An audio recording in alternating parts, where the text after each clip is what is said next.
It was a day that would be mourned around the globe. A day that everybody knew would come, but no one knew exactly when.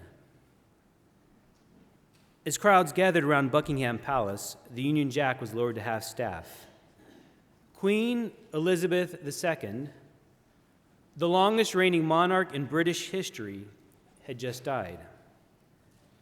Starting from Balmoral Castle where the Queen died on September 8th of 2022, her coffin was moved to Edinburgh, Scotland, and then 24 hours later flown to Buckingham Palace. A few days later, on Sunday, September 11th, I happened to be traveling through Europe and had a long layover in London. Visiting Buckingham Palace following an overnight flight, I witnessed the massive crowd that had come to pay their respects and honor this remarkable queen with a tribute of flowers.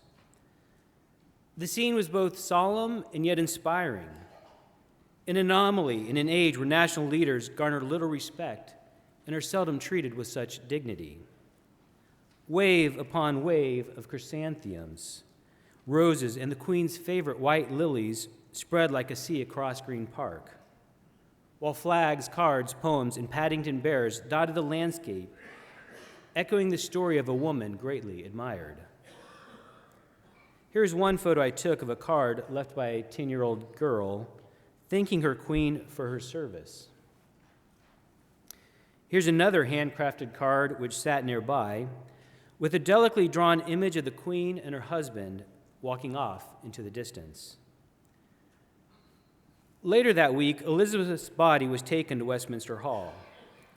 Then on Monday, September 19th, to Westminster Abbey for a funeral and final procession from Wellington Arch to Windsor Castle, where she was laid to rest following 70 years as sovereign.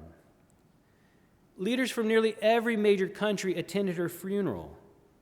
King Abdullah of Jordan, Emperor Naruhito of Japan, French President Emmanuel Macron, Canadian Prime Minister Justin Trudeau, Sultan Bukai from Brunei, Grand Duke Henry from Luxembourg, and U.S. President Joe Biden are just a few of the heads of state and royal families that attended. Curiously absent was President Xi Jinping of China, who reportedly declined to attend, and Vladimir Putin, who was not invited. I suppose Putin shouldn't feel too bad, though, because I was also not invited. In Westminster Abbey, on top of Elizabeth's coffin, sat some of the most important symbols of the British monarchy: the crown, the orb, the scepter. Also over her coffin was draped the Royal Standard flag, which is divided into 4 sections. One section represents Scotland with a red lion on yellow. 2 sections represent England with 3 golden lions on a scarlet background. And a final section represents Ireland with a golden harp on blue. Now, the harp is considered symbolic of King David, while the lions are taken from the English and Scottish coat of arms and also happen to be a symbol of the tribe of Judah. King Charles left a personal note on top of his mother's coffin. Among the flowers it read, "In loving and devoted memory, Charles R." R is an abbreviation for Rex, which in Latin means king. Although it's already been declared that Charles is king of the Commonwealth, in songs at Elizabeth's funeral displaced "God Save the Queen" with "God Save the King," his coronation ceremony is yet to occur. It is scheduled for Saturday of May 6th this year of 2023. Now, news outlets have reported that Charles's coronation will differ in several ways from that of his mother. One of the more fascinating ways is that while it'll still be a so-called Christian service, there's discussion that Charles will make portion of it inclusive of other faiths. Additional reported changes include a shorter, streamlined ceremony and no presentation of gold to the monarch. Still, while Charles may be acting several elements of the past, everyone expects this coronation to be filled with tradition. In fact, an official statement from Buckingham Palace read, I quote, "The coronation will reflect the monarch's role today and look towards the future while being rooted in long-standing traditions and pageantry." What are those long-standing traditions in pageantry? What things might we expect to happen at Charles's coronation? Well, to get a glimpse of things likely to occur, one of the best places to look is the past. A book titled English Coronation Records by Leopold George Wickham Legge tells the history of coronations dating back more than 1,000 years.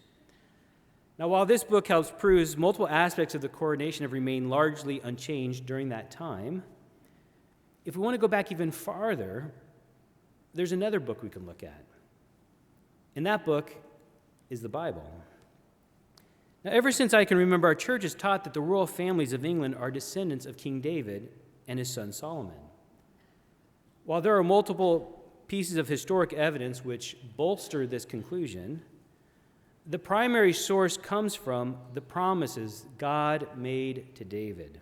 Turn to 2 Samuel chapter 7. 2 Samuel chapter 7. We'll look at a portion of David's life just after he became king over all Israel, including Judah. Now, leading up to this chapter, David's life has been a whirlwind of activity and warfare. If David wasn't fighting with the enemies of Israel, he was fleeing for his life from King Saul.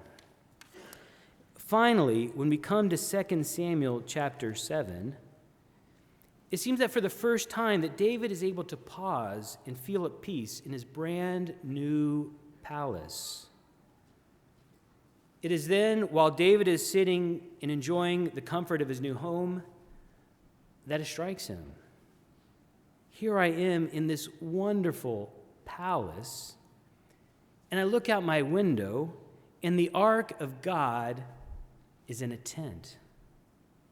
I have this amazing house, and God, the individual who's given me everything, has a tent? David decides he wants to do something very special for God. So he calls Nathan the prophet, and he tells Nathan that he intends to build God a house. Now, while at first glance David's plan sounds good, ironically, God tells David, no, David, you are not going to build me a house. Instead, God says, I'm going